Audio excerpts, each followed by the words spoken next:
Kali ini saya akan membahas suatu topik yang menarik, yaitu seringkali kita mendengar ketika ada seseorang yang belum sukses, maka orang akan mengkritik atau menyampaikan, itu karena kamu kurang tekun. Itu karena kamu masih kurang tekun. Kamu harus lebih tekun.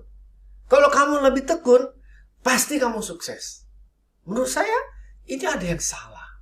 Kenapa ada yang salah?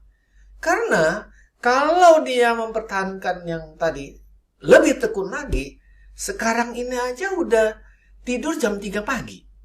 Sekarang ini aja sudah lupa makan. Sekarang ini aja sudah makan gak enak.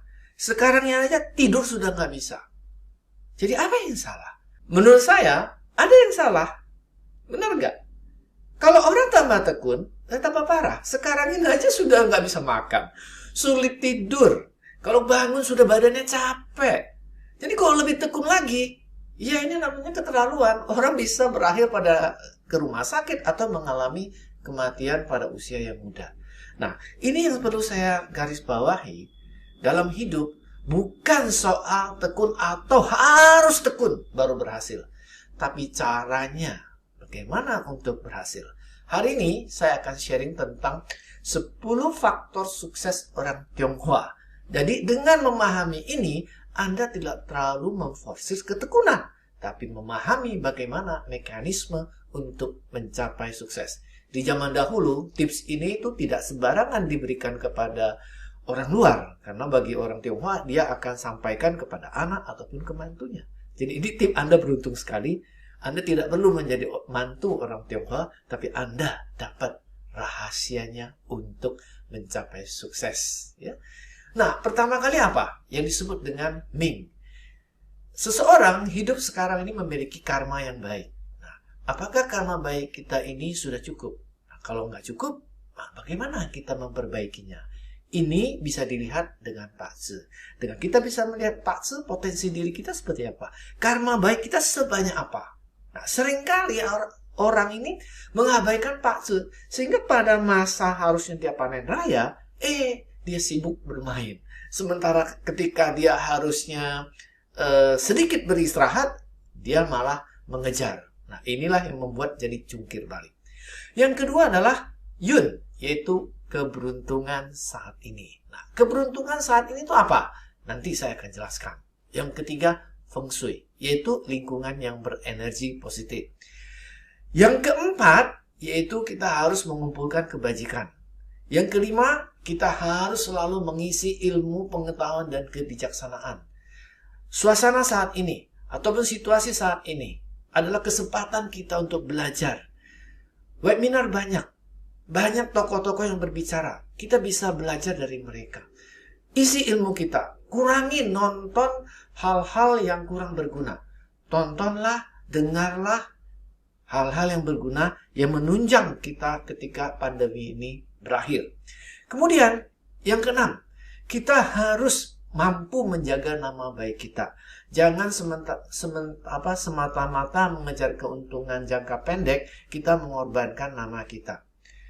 Dimanapun dan kapanpun, kita harus belajar. Untuk sukses berusaha, itu minimal butuh 3 tahun. 5 tahun kita baru ada hasil. Jadi investlah waktu kita, jangan cepat-cepat pingin berhasil. Tapi jagalah nama kita bisa dipercaya. Setelah 5 tahun, tiba-tiba nama kita pun bersinar. Sehingga banyak orang yang percaya, kita pun mampu berbisnis ataupun berusaha atau berkarir dengan lebih baik. Yang ketujuh, penampilan. Jaga penampilan. Penampilan itu penting karena seseorang yang tampilnya baik dengan yang buruk, kesannya berbeda. Saya mau kasih contoh.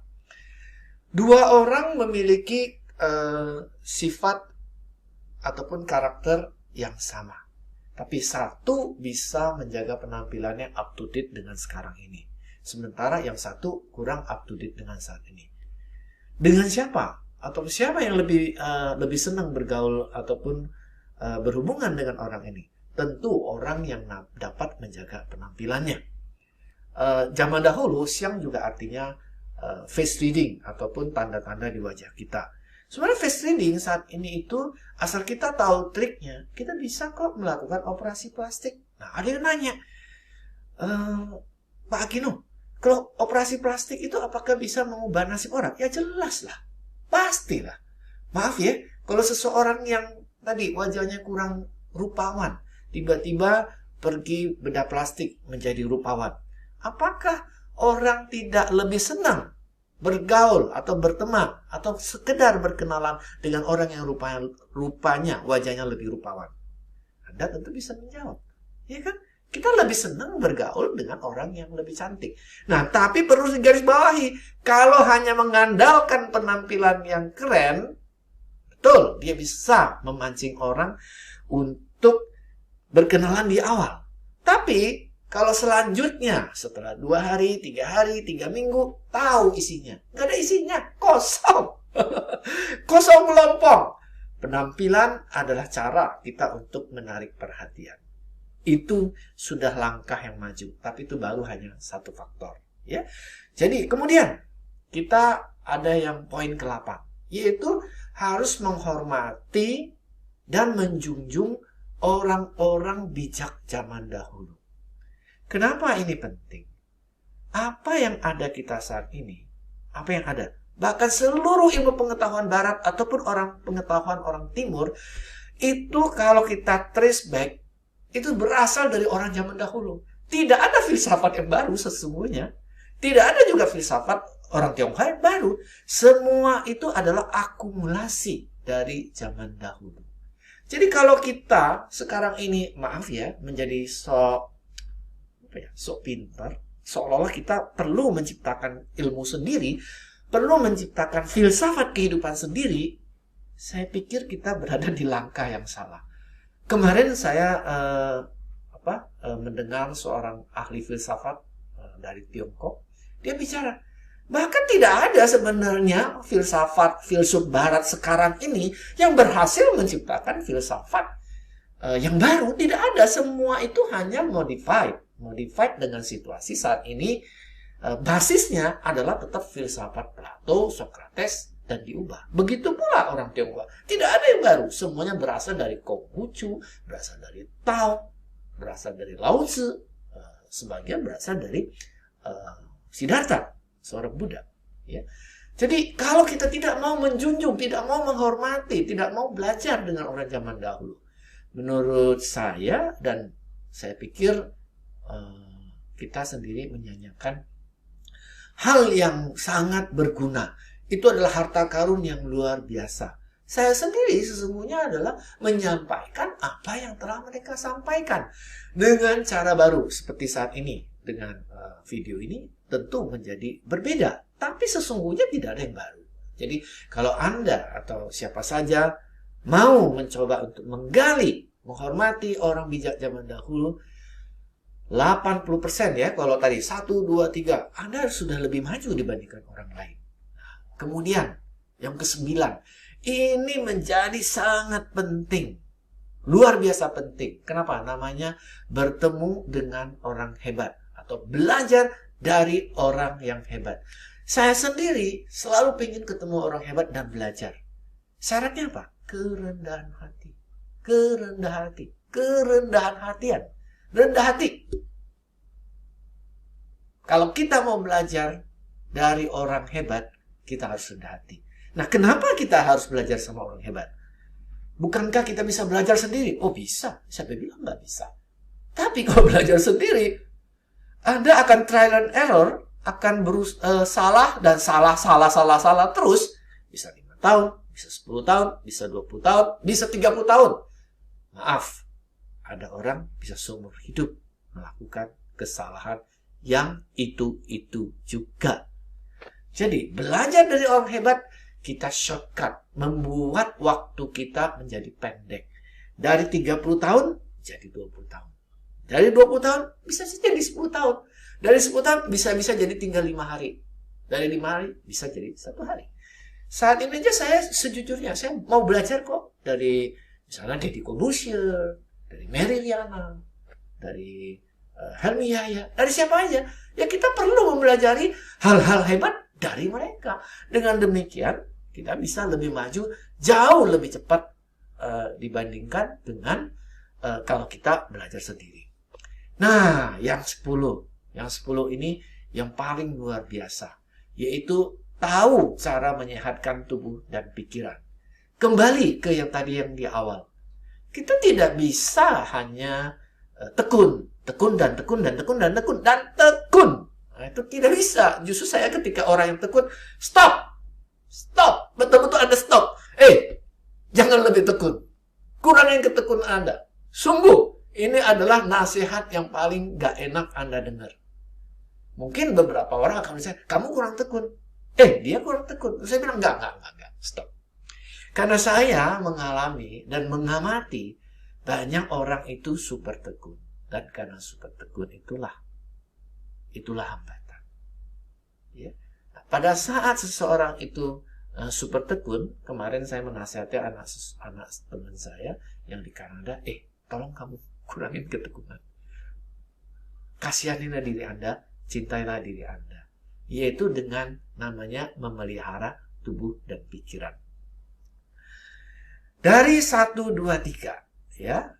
Yang nomor 1, karma baik kita. Mungkin bagi orang yang super zaman dahulu melakukan banyak kebajikan, mungkin bagi dia lebih mudah sukses di zaman sekarang. Tapi kita kan tidak tahu, mungkin juga ada beberapa orang yang kurang berbuat baik. Nah, yang 1 itu bisa diperbaiki dengan nomor 10, yaitu lebih tekun memelihara pikiran, memelihara badan gitu. Kenapa? Karena karma masa lalu diciptakan oleh masa lalu. Kalau kita bisa memelihara pikiran kita, karena semua pakse, semua yang bisa ilmu yang melihat masa lalu itu berisi tentang kompleksitas pikiran. Orang yang umumnya paksenya buruk, kompleksitas pikirannya itu memang sulit untuk mencari jalan keluar. Nah, kalau kita berlatih pikiran, berlatih fokus, berlatih mindfulness, meditasi, qigong, tahu pengobatan dengan organik dan lain-lain, maka tanpa sadar kita memperbaiki pikiran kita. Perbuatan hari ini kita menjadi karma baik untuk besok, menjadi karma baik untuk 3 hari kemudian, 3 bulan kemudian, 3 tahun kemudian. Dengan demikian, yang 1 bisa diselesaikan atau diperbaiki dengan memelihara tubuh dan pikiran. Nah, yang nomor 2, apa yang harus dilakukan dengan nomor 2? Yaitu nomor 4 sampai nomor 9. Anda harus mengumpulkan kebajikan. Ya, Anda harus betul-betul mengumpulkan kebajikan. Contohnya paling simpel. Di zaman ini, saya pikir ya kita punya 275 juta orang. Kadang-kadang saya sedih ya, kalau ada seseorang itu dengan mudahnya membuat dislike ya, tidak menyukai YouTube seseorang. Menurut saya, itu salah. Salah betul. YouTube harus kita manfaatkan. Coba 270 juta orang, atau mungkin misalnya YouTube sekarang ada 150 juta atau 100 juta orang. Saya nggak tahu angka yang persis. Semuanya saling like. Bukankah semua orang beruntung? Jadi kita harus punya nilai-nilai kebajikan. Saya lebih baik mendukung orang daripada saya tidak mendukung orang. Itu kebajikan. Ketika kita tidak mau mendukung orang, ya udah, kita paksakan diri kita mencari kebaikan dari sesuatu. Dari orang yang terburuk pun kita bisa belajar sesuatu kok. Dari kanal atau channel yang buruk pun kita bisa belajar sesuatu kok. Oh iya, kalau saya bikin channel YouTube, saya jangan seperti dia. Tapi saya appreciate, saya menghargai susah payahnya. Saya like. Itu perbuatan baik. Itu perbuatan baik yang luar biasa. Kalau tadi saya katakan, misalnya suatu ketika 270 juta orang Indonesia sudah bisa mengakses YouTube ya. Mungkin yang di pedalaman masih saat ini ada yang beberapa desa yang belum bisa. Saling like. Bukankah itu kebajikan? Jadi kebajikan itu bukan sesuatu yang susah di zaman ini. Menurut saya justru terlalu mudah. Hati kita harus appreciate. Kalau hati kita sedang gelap, tetap kita harus appreciate. Konghucu pernah berkata, dari 3 orang kita ketemu, yang terburuk pun bisa jadi guru kita. Paling tidak, apa pelajarannya? Jangan mencontoh dia. Tapi jangan mencontoh dia bukan berarti kita membenci dia. Tetap Kita harus bersimpati sama dia. Karena seseorang yang buruk itu karena situasi, karena keadaan. Gak ada orang yang mau buruk, tapi mungkin situasi, mungkin tidak ada yang bimbing, mungkin karena dia tidak tahu 10 faktor sukses ini, dia tidak tahu jalan keluar. Justru pada saat itulah kita bisa membantu dia untuk menemukan jalan keluarnya. Ya, jadi Yun saat ini itu ditentukan dengan 3, 4, 5, 6, 7, 8, 9. Dan dari semua ini, saya ingin menggarisbawahi yang paling penting 4, ya, yaitu belajar. Tetap belajar, isi pengetahuan. 9, kita harus belajar dari orang hebat di bidang yang kita ingin masuki. Yang ke-10 apa? Nah, mudah-mudahan nggak lupa ya. Belajar meditasi, belajar melatih pikiran kita, belajar untuk tenang, belajar tentang ilmu kesehatan. Jadi pesan saya untuk semua yang sedang berjuang, saya juga berjuang, kalian juga berjuang, semua orang sedang berjuang. Ya, ketika kita terlalu tekun, jangan, berhentilah tekun, kurang yang ketekunan Anda. Tapi ini bukan berarti kepada orang, maaf ya, ada beberapa orang memang kurang tekun, ya berarti memang harus kurang tekun. Apa ukuran tekun? Kalau Anda baru menghabiskan waktu 1-2 jam untuk di bidang Anda, hey, itu Anda kurang tekun. Betul-betul, Anda kurang tekun. Ya. Tapi kalau Anda sudah menghabiskan waktu 10 jam, 12 jam, 14 jam untuk bidang Anda setiap saat, hey, kurangin ketekunan. Cobalah untuk menjadi kurang tekun. Ya, jadi pesan saya yakin pasti sudah mengerti. Bagi yang kurang tekun, kalau ukurannya 2-3 jam masih kurang tekun. Ya. Jadi mungkin Anda harus invest 10 jam, 8 jam lah minimal. Ya, masih ada waktu istirahat dan lain-lain. Oke, sampai ketemu. Saya mohon kalau memang konten ini bermanfaat, like dan subscribe. Kalau bisa, loncengnya ditekan. Oke, sampai ketemu di konten saya selanjutnya.